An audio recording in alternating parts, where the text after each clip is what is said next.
So moving to Atlanta threw all that off. I was not looking to move to Atlanta. I was just hanging out with some friends, and it turned into this whole thing. And I took a job, and that stopped. That stopped this whole process of the AV. It didn't happen that fast, but that's what it feels like. I was with some friends at a party.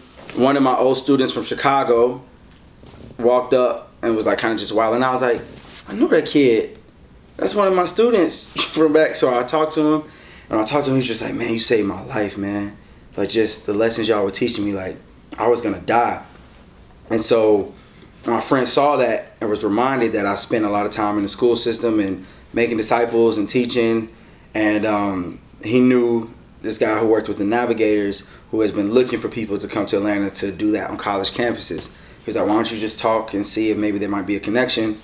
So I talked to him, and at first I was like, no. Then I said no again. And then I said no again. Then they asked me to fly to Atlanta just to see it with my wife.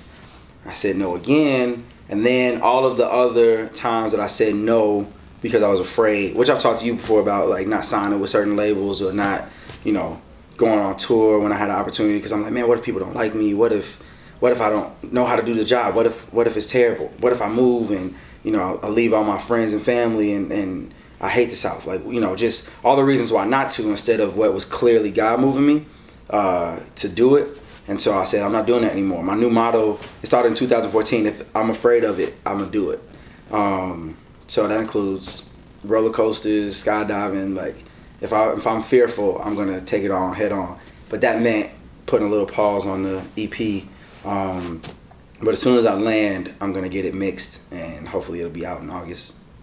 Taking on my fears led me to even think about it, right? It was like, you're afraid, you should stop making decisions based on your emotions or your fear. And then it was the opportunity to, one, use my influence and whatever platform I have to be a part of an organization like the Navigators that is looking actively at restructuring the organization, at being more strategic in how they reach and influence cities. My father is a Christian because somebody in the Navigators discipled him.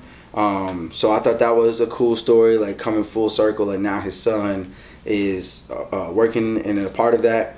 The opportunity to be engaged on the college campuses the way they were asking, I was like, that's my heart, to make disciples.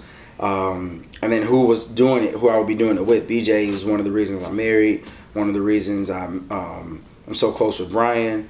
So I was like, I have to try to live out this faith that I'm talking about, and going and being part of being sent out, and not just doing what I think is comfortable, which obviously would have been to just stay.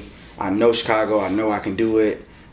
This was a new opportunity, and without getting into a lot of details, I don't think some people would be bothered if I brought up, it was just one thing after another fell into place, even as I was fighting against it, where it was just like, if I would have still said no, to me it would have been very clear I was in sin. Like, I just was not listening to the will of the Lord, because thing after thing after thing, especially the stuff my wife was praying for, just fell in place despite me. So I had to do it.